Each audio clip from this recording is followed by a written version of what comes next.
Haven't seen you for a while, nearly as if never, well, for some of you.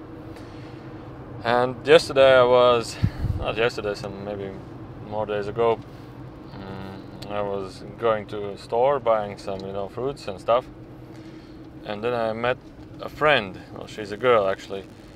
And we started to chat and like, how are you doing, and so on. And then at one point, she said, well, she's studying, and like, education and stuff, like the governmental education, or the, how you call it, the elementary, the education system, the government built up educational system. And I was like, oh, so now you're studying 10 years so that you can work hard. You're studying 10 years hard to work, then 5 years hard, and then to go into a pension, you'd say. And the pension, well, after some 15 years, you will actually maybe never get it. And she said, well, yes, exactly.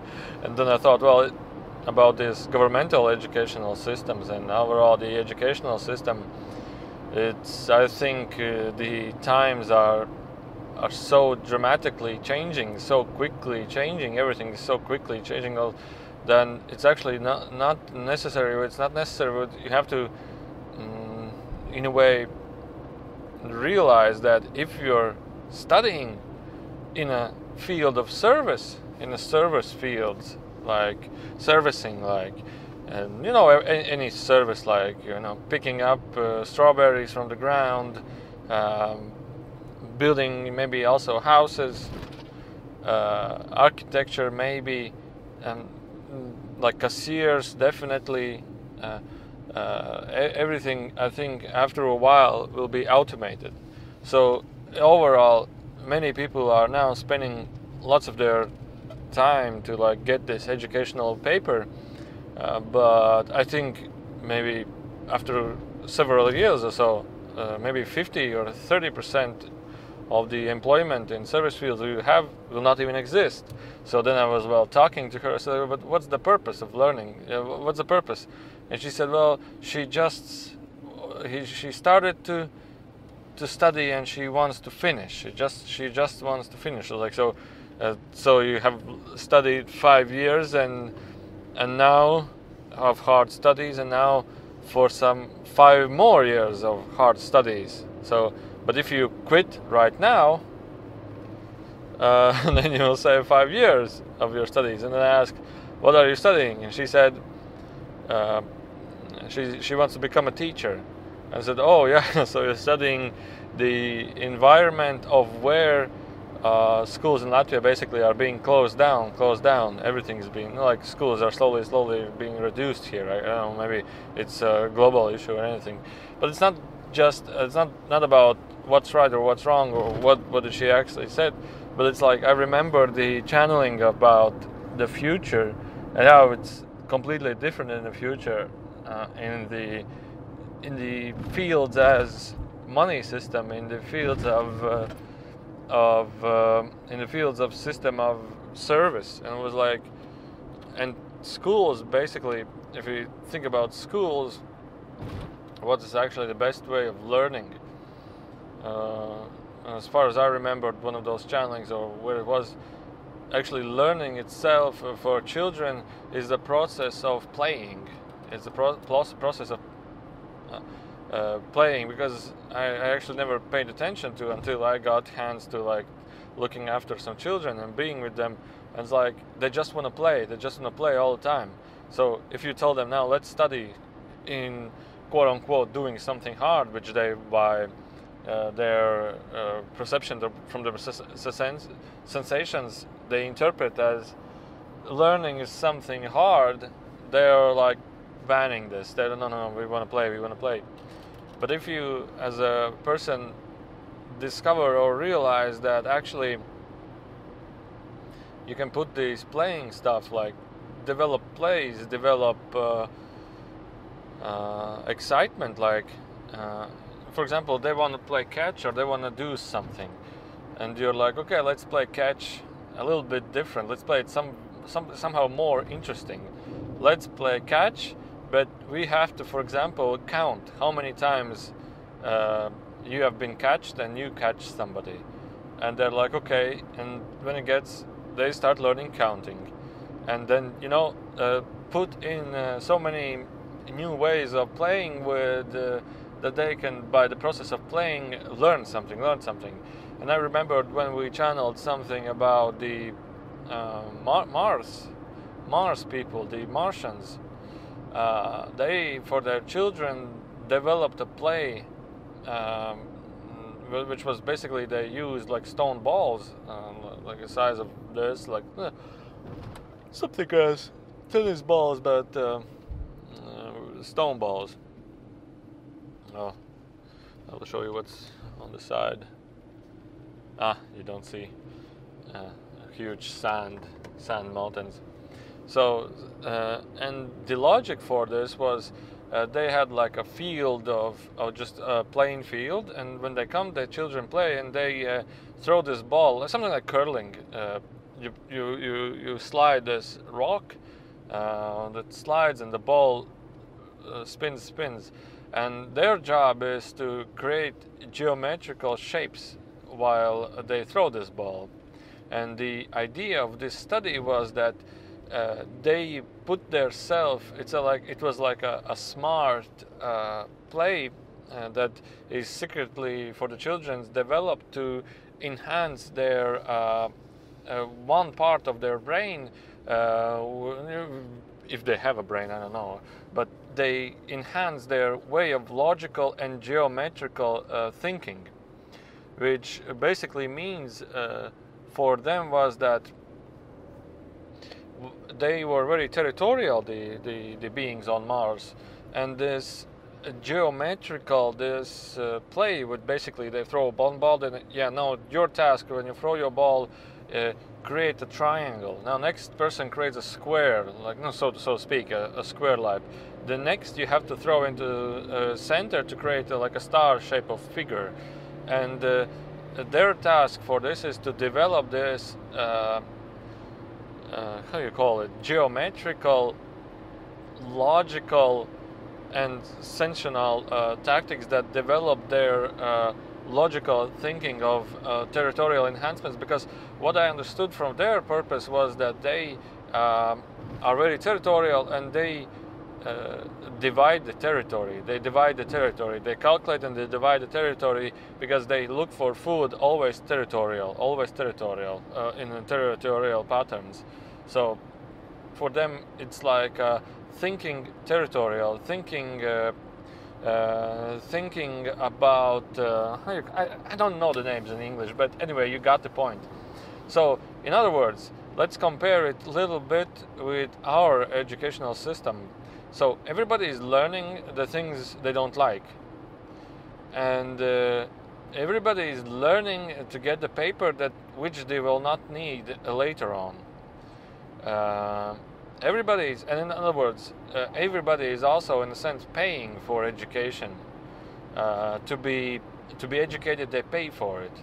And nowadays you can actually also get an educational loan. So it's like a banking system that not only do you slave yourself to the system by educating yourself to be a slave to that system. For example, you're learning bankings are developed so that you can be actually a slave to the bank. You can be a good employee to the banking system so that you can get the money from people. But also the banks are being automated.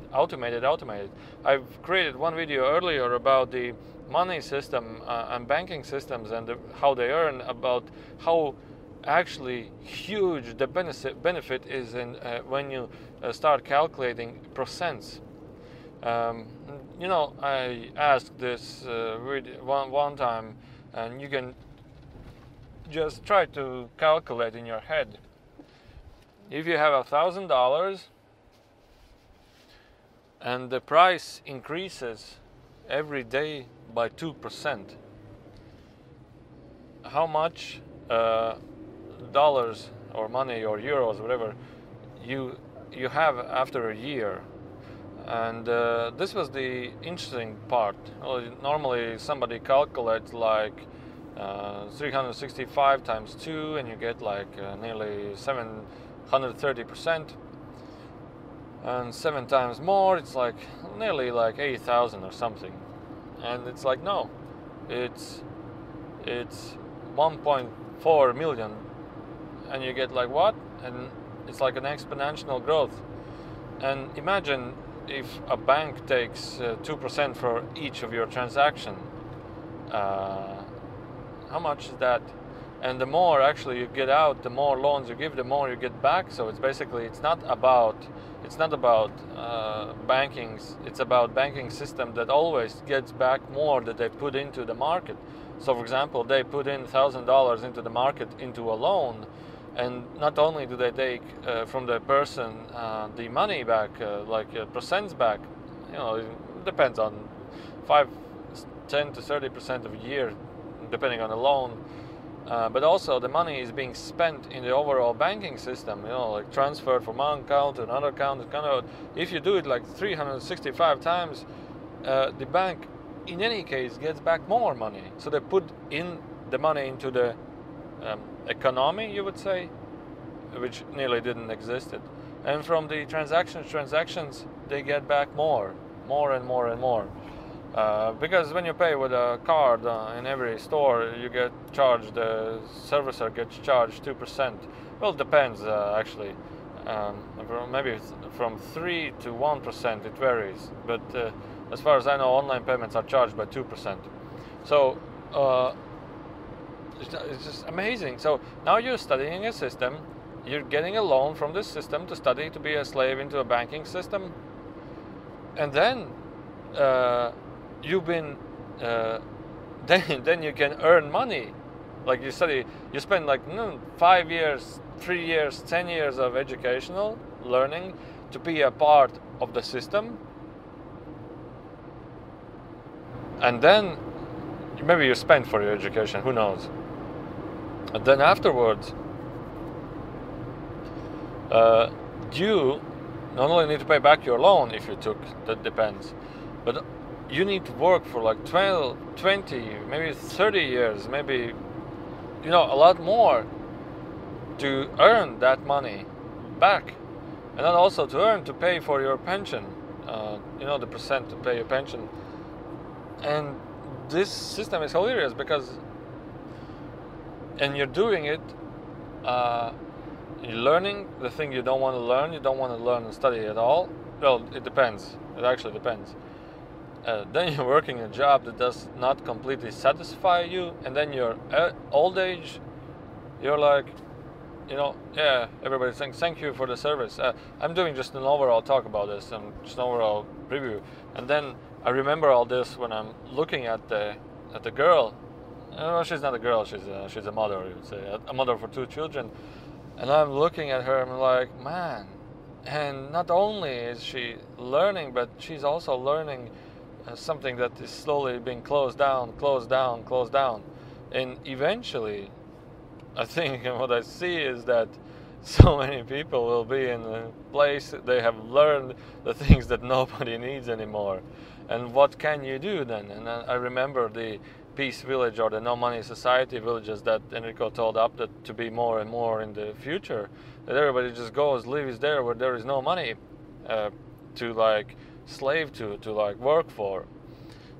They can do the things that we are humans are made to do. We are made to be with the nature. We are made to be sometimes I would say family-like, but caring-like.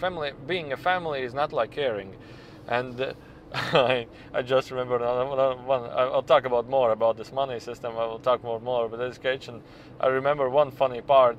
Just remembered it was funny. I was eating in the kitchen, and somewhere at the background, somebody was watching. I think a Mr. Bean movie.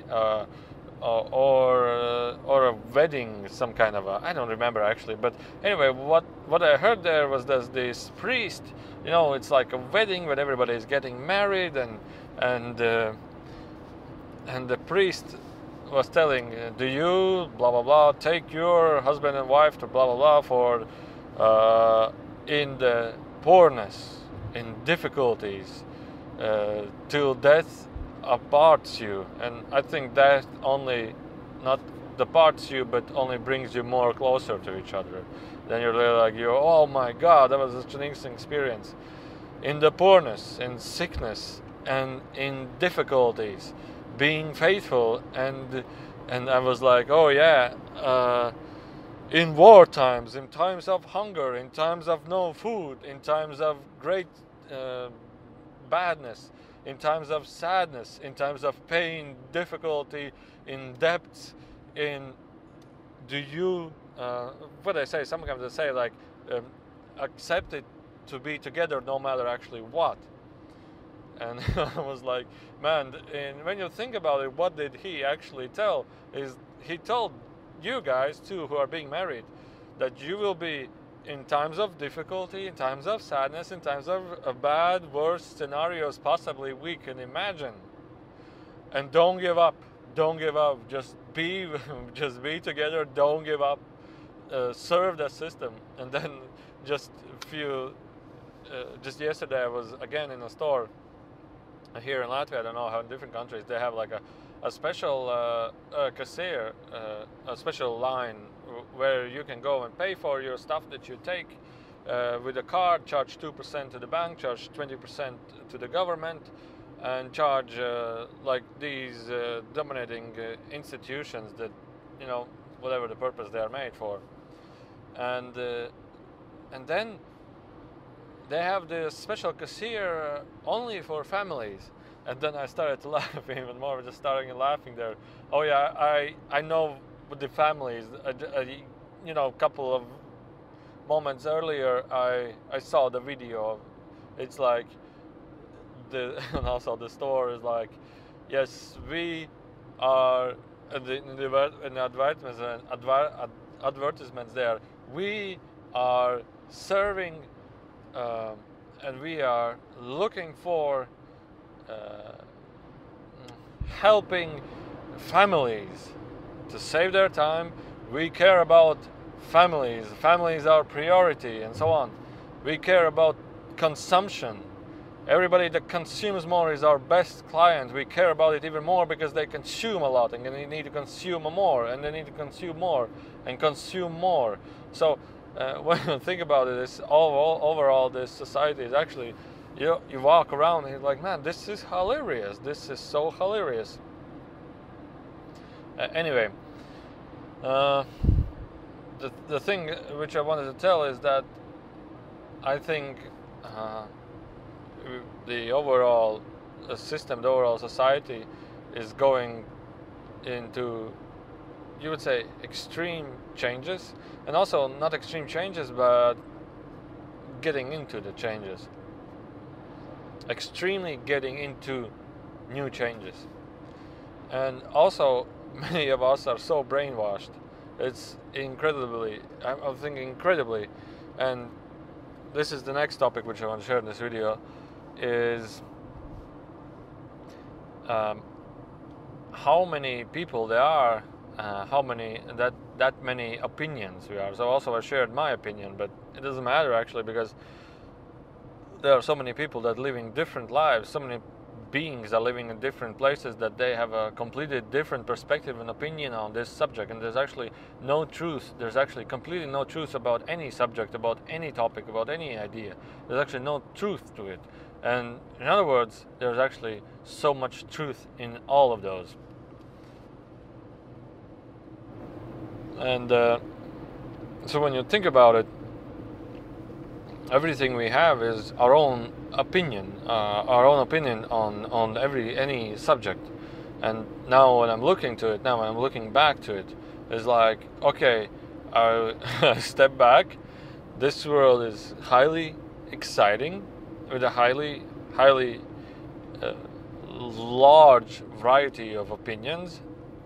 Some of them are aggressively put out, some of them are silently put out. Some opinions are being used, like, how you call it, these methods. When you use these methods, then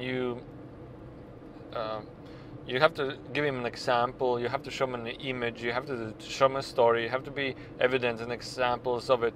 That it's like a neuro-linguistic programming, that you use all the abilities you have to make others believe. So some of them belief systems are like programmed artificially or with talent, you could say. And then you get to a place where, for example, in my state, I get to a place now, okay, now you can think about it. Now you can think about it and just observe it. This my opinion, or this whatever somebody's opinion about this world, you can just sit back and enjoy and see your opinion and how it's being, how this opinion, your concepts in your head are being spinning around. Now, what you can do is just observe those opinions, and then you can observe the idea you have, the idea of these opinions. But what I wanted to share is that the, how you call it, observer who yeah, you observe these ideas and don't get into it. Don't get into it. Just observe. Just completely observe.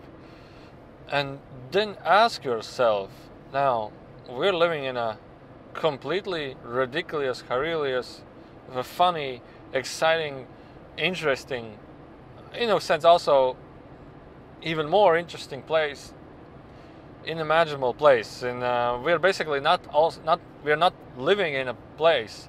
We are creating this perspective that we're living in such a place. Actually, we're not even living in this place. We're living in our mind concepts. And ask yourself, is this for me? Is this conceptualized thinking? Is this mind main concepts actually for me? Do I want to be there? Do I want to live here? Not like live here. Do I live in these concepts? Do I want to live in this circus? And you ask yourself, in like, then by asking these questions, you get connected to your true self, to yourself. Many people say, find the self, find thyself. And it's actually a really true name, because some would say, find God. It's like a concept of where should I find it, in the church or in the sky, or where is this invisible stuff going on? So it's a concept, like, depending on interpretation. What do you believe? What you've been brainwashed? What is God? So it's difficult for you, like finding the truth. And this is the funny thing: how you can find the truth. There's like millions of concepts about anything. How you can find the truth? There's actually no truth. All you can find is a truth that matches your belief system. So you found the truth that matches your belief system. So you find a matching belief system that matches your belief system. Now, there's another concept about science, that science will find the truth. And I was like thinking about this: science, science, science. Now, how you determine science or a scientist? A science actually is being observed, and by definition, if it's scientifically proven, it's something that through experiments can be repeated and has the same effect on it. So, for example, you discovered that gravity is like 1 ton, 1 kilo, the force of gravity or something, and if you can repeat this experiment with this measurement, so it's actually scientifically proven. But nobody actually knows what it actually means, because when you change your point of view, when you change your thinking, when you change your approach, the overall experiment changed. Scientists are basically trying to rediscover or trying to discover something that they think that it could work. So basically, they cannot discover anything new other than the thing they think it should be like this, and then they try to finding out whether this theory is true or not. But most of scientists actually is basically trying to discover something that they can get money for. So it's basically not about discovering something, it's something about keep discovering something tremendously definitely that requires lots of money, like a business. So when you get to a point like also, I was a little bit shocked. I wanted to do water exams, like maybe 5 years ago or something. I took my water and I took it to a chemistry laboratory and said, "Can you please examine what kind of chemicals are in this water?" And they said, "Oh, we cannot do this." It's like, "Oh no, you just put it into a sensor and pops out all chemicals." He said, "It doesn't happen like this." I said, "How does it happen?" "Well, first of all, you need to know what are you searching for." I was like, "How was that?" "Well, for example, you're looking for fluoride or something." I said, "I don't know what I'm looking for. I just want to examine to find out what chemicals this water has." And she said, "No, it doesn't happen like this. Because to find out chemicals what are inside, for every chemical there's a different experiment how you can discover it. For example, they took some kind of another acid or something that mixed it together with water and popped. If the water turns green, that there is this chemical inside. If the water turns blue, that there is this chemical inside." So what I want to tell is that you can only find something that you're looking for, and you can only search something for you're looking for. So basically, a scientific approach is created on idea, is creating on a belief system, is creating on it should, I think, work like this, it should, I think, be like this. So for example, any science first was a thought that maybe it could be like this. And if you're talking a point of spirituality, then everything you accept it to be true, it manifests. Everything you accept it to be true manifests. So basically, the idea overall science is like a collective mass agreement that, hey, we want to seek it. Science tells us, or belief system tells us, or our consciousness tells us that definitely could be a green planet out there. So let's search for green planets out there in the cosmos. And of course, if you search for it, you will find it. But doesn't mean that anything else does not exist. So basically, the truth is also dependent on the yeah, it's truth that there is other planets there. Yeah, but where you're searching for something else, it doesn't mean that everything else isn't true. No, but the planets are true. So basically, what they're talking about is talking about a belief system that came to the belief system we had. We were searching for the answers, and we found the answers. So a science and a belief system is just a point of view, and a point of view like in one channeling a being from consciousness plane. Now this is something it's hard to difficult. No form, no time, no space, no personality, just consciousness. Pure consciousness. You can separate the personality of it, but you cannot have any form. And when this being came to me, he or she created a form for me to be easily to communicate. And he created a form like a small Chinese old man, like this, and he's like, yes. And I said, who are you? Well, nearly nobody. I've been so long ago. I've been so long ago. It's like, and this being told so great aphorisms, so great understanding so many ideas. And he said that whatever we are searching for, we will find it. And there is no difference between being a searcher or being a finder. There's no difference from that you're searching right now.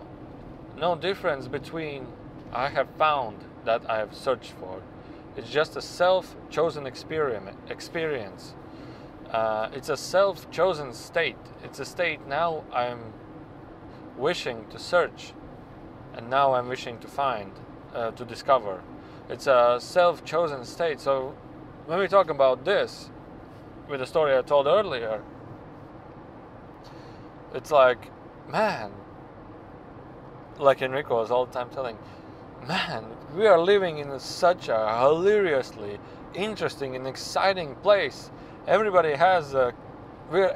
is completely insane. Everybody is brainwashedly completely insane with billions and billions and zillions of opinions, and not even more. From these opinions, they make these banking systems, governments, TV advertisements with more articles and everything. It's like incredible.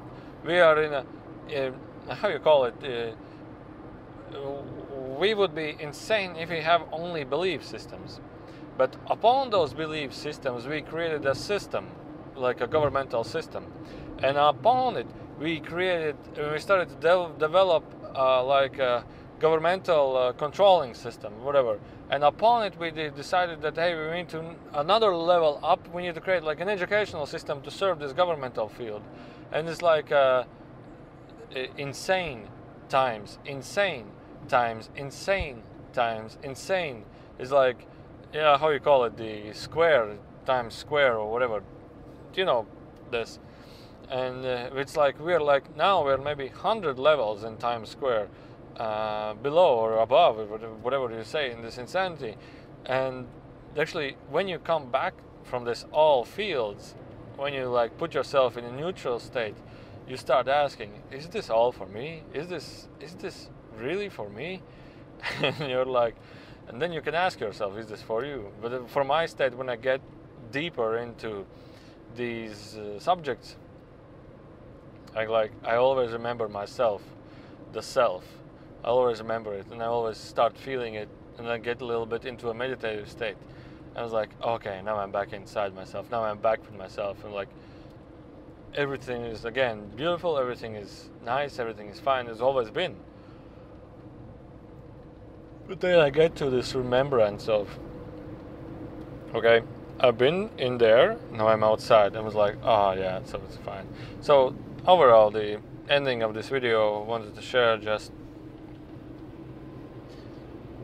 from time to time, don't lose yourself in belief systems. Don't lose yourself in opinion ways. Don't lose yourself in ways of running, in ways of doing, in ways of achieving, in ways of always remember the self. Always remember self. And also, not only in the fields of what I mentioned, but also in spiritual fields, niches, you would say. There's also plenty of ways how you can lose yourself. So I think the best way for one to rediscover itself would be to be and to accept yourself as a friend for you. Accept yourself as somebody that's always here. Don't forget about it. You know, when you start working, running, and so on, we forget about the self. We forget about the body. We forget about what the body needs. We forget about the body feels. We forget about how we want to feel. We just are like in a hamster wheel, running. So from time to time, or maybe several times a day, or one time a day, just take a deep breath and remember yourself. Take a deep breath and remember, and start feeling and feel yourself. Actually, now I have a huge comparison, because I've been running, you would say, working for a lot for like maybe past 9 months or 1 year, and with programming. And I asked myself, not like I didn't ask myself, I compared myself. I compared myself with the time when I was doing only the channelings, only meditations, only seminars. How was my life then, and how is my life now? And from this point of view, I try to remember myself as many times as I can. But from this point of view, and for somebody who has lived like several years in this, like job back, home back, you know, family back, job back, family back, it's impossible to be with the self. It's impossible to even imagine that there could be such a thing as meditation that can enhance your all-day life, all the day-to-day life, enhance your thinking, enhance your capabilities, enhance your happiness of life, and so on. And even more, it could be even nearly impossible to think that there's a way of communicating with other beings, that even such other beings exist. It's like you're completely being filtered from this. So now in this state, I would think, how is it possible to communicate with such a beings, with beings? It's impossible. It's how what it actually is. It's like it's just impossible. But I have these memories. I have everything how I was earlier. So just get back into memory of how I was earlier, and you're back into the channeling. Now it just takes maybe a year or a day or so to get back into the meditative state. but still, it's a huge comparison. Now, also, if you run through your daily lives and so on, you have never paid attention to the self,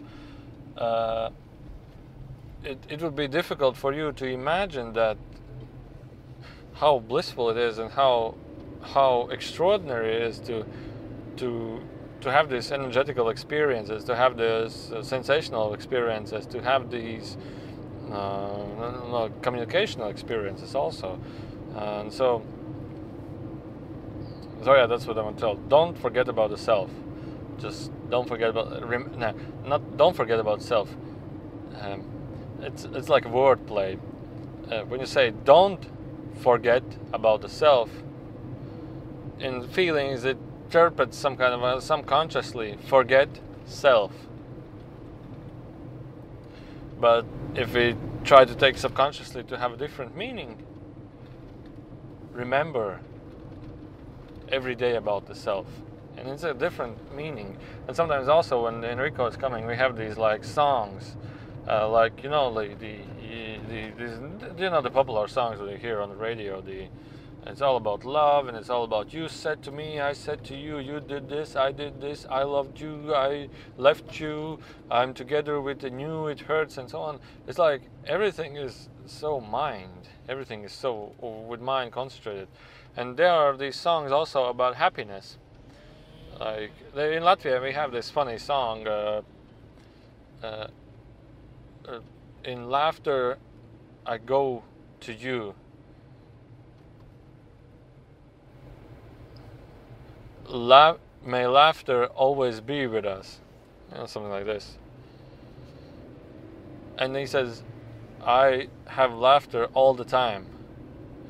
Now, when you get to this I state, I have laughter all the time, you think about that person there in the radio, you think about that person there who is singing, you're like, the mind subconsciously puts the thoughts to the person who is singing or the person who is telling this. But if you change the subject to may laughter be with you, may laughter always come to you, or there's only and only laughter, there's only and only joy, like have different perspective or different sentence. But it's in Latvian, Enrico said it differently, that this song has completely different meaning and it has completely different energy in this song. It's like changing the words from somewhere he has laughter, or somewhere he down there has something exciting going in his life and some joy, or it's somewhere there, but to change it non-personality, to change a song to no he, she, or it, change it to like it's a default.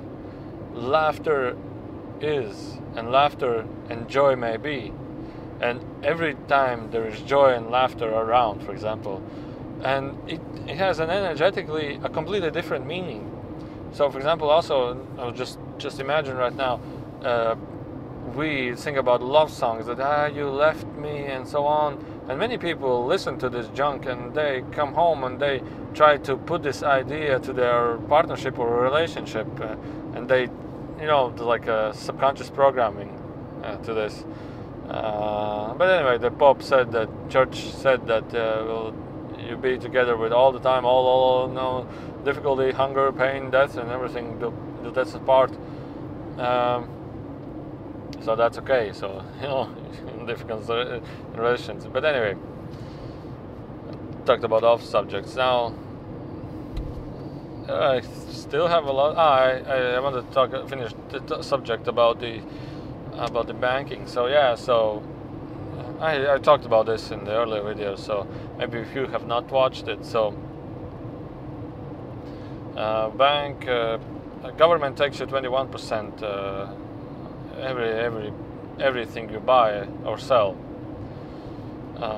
They take from your salary maybe 85%, so it's like 106% now that they have got and they have taken from you. Now the bank charges from every transfer 2%, with every card payments 2%, and you pay also when you take your credit loans. They charge you another percent. So nearly you can look at it, if bankings own governments and governments own bankings and other way around, it's 106% So what it means is the more money government puts in, the more money it gets back. So and also about the banking. So in other words, in just simple words, what I would say, money is system, is developed, is created. So that who developed this system always has more back, always has more back, always has more back. I think I call this hilarious banking system, or the hilarious money system. If you want to have more subject on this, you can search for this video and just search on my channel. So I'll be here in the countryside for a week, I think, and I hope to do some trainings here alone. So let's see what happens. Stay tuned to it. Okay, so have a good day and have a good rest of your life.